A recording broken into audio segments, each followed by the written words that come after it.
यदि आप दिन में हजारों बार भगवान का नाम लेते हैं, खूब पूजा पाठ करते हैं, व्रत करते हैं, सेवा करते हैं, और फिर भी आपके मन में कोई शांति नहीं है, आपके जीवन में कोई बदलाव नहीं है, तो हो सकता है आप भक्ति के गहरे रहस्य को नहीं समझ पाए हैं। मेरा नाम राजीव सिंघल है और मैं आप सभी का हमारे channel talk by Rajiv Singhal में हार्दिक स्वागत करता हूँ। भक्ति कभी संख्या या शब्दों से नहीं होती, भक्ति केवल मन से होती है। क्योंकि भगवान श्री कृष्ण ने स्वयं गीता में कहा है, मन मना मत भक्तो, कि हे अर्जुन मेरा भक्त मन, मुझे अपना मन दे और मेरा चिंतन कर। आप इस बात को एक उदाहरण से समझिए। एक घर के अंदर एक सासू माँ है और एक बहू है।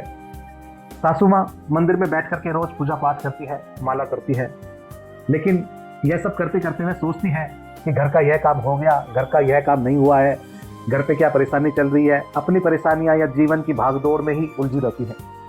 और वही बहू घर का काम करते करते, साफ सफाई करते करते भी, खाना बनाते बनाते भी भगवान का चिंतन करती रहती है मन से। तो असल में भक्ति बहू कर रही है, ना कि सासू माँ।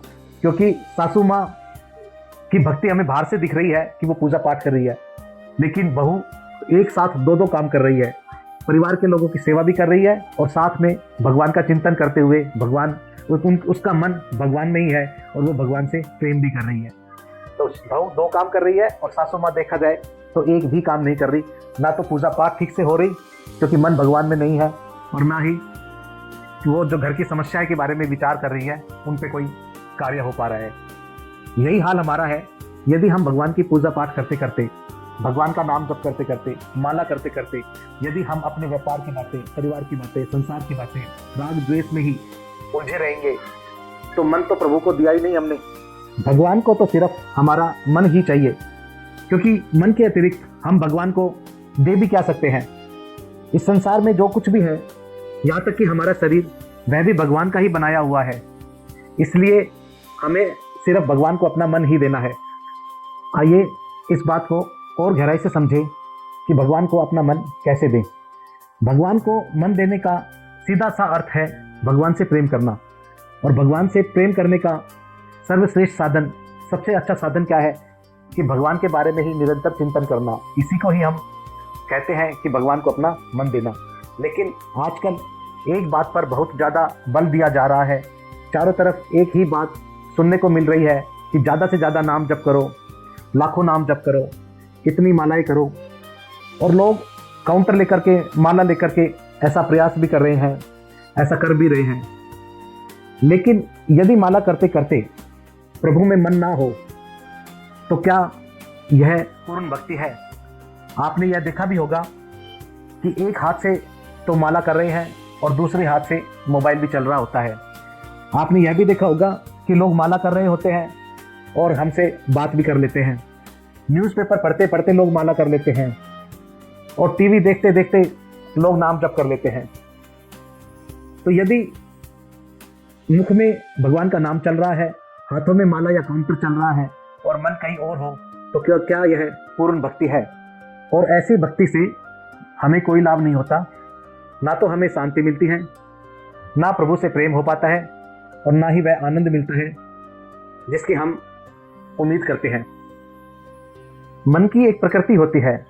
शरीर से हम जो कार्य कर रहे होते हैं, मन उससे अलग दिशा में भी जा सकता है, और मन साधारणतः उस दिशा में बार बार जाता है जहां हमारी श्रद्धा या प्रेम होता है। जैसे यदि किसी व्यक्ति का पैसों से प्रेम है तो कितना भी प्रयास कर ले, मन बार बार पैसों में, ज़्यादा से ज़्यादा धन कमाने में जाएगा ही जाएगा। यदि किसी व्यक्ति को किसी स्त्री से प्रेम है या उसी तरफ वह आकर्षित है, तो मन उसका बार बार उसी दिशा में जाएगा ही जाएगा। इसलिए मन को प्रभु में लगाने के लिए, मन प्रभु को देने के लिए हमें प्रभु का निरंतर चिंतन का अभ्यास करना जरूरी है।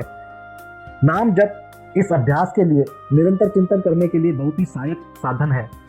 क्योंकि मुख में अगर नाम जप चल रहा होगा तो हमारा मन प्रभु का चिंतन में जाने का, प्रभु के रूप में जाने का प्रयास करेगा। इसलिए नाम जप पर ज़्यादा जोर दिया जाता है। लेकिन श्रेष्ठ साधन तो चिंतन ही है। वह साधन भी है और साध्य भी है। हमें प्रभु के चिंतन तक पहुंचना है निरंतर प्रभु का चिंतन मन में बना रहे, मन में प्रभु की छवि बनी रहे, यही एक हमारा लक्ष्य भी होना चाहिए। उसी को ही भगवान से प्रेम करना कहेंगे। इसलिए मैं आप सभी से एक विनम्र अनुरोध करना चाहता हूँ, यदि आप भी प्रभु से सच्चा प्रेम करना चाहते हैं, जीवन में उस वास्तविक आनंद की अनुभूति करना चाहते हैं, जीवन में शांति प्राप्त करना चाहते हैं, तो अपने प्रभु, अपने इष्ट और अपने आराध्य का निरंतर चिंतन करने का प्रयास हमें करते रहना चाहिए। मन बार बार दूसरी तरफ जाएगा, उसे बार बार अभ्यास के द्वारा प्रभु के चरणों में, प्रभु के चिंतन में, प्रभु के रूप में, प्रभु की छवि में लेकर आना चाहिए। यही एक मात्र ऐसा साधन है जिससे हम प्रभु के बहुत अधिक नजदीक जा सकते हैं, उनसे प्रेम कर सकते हैं।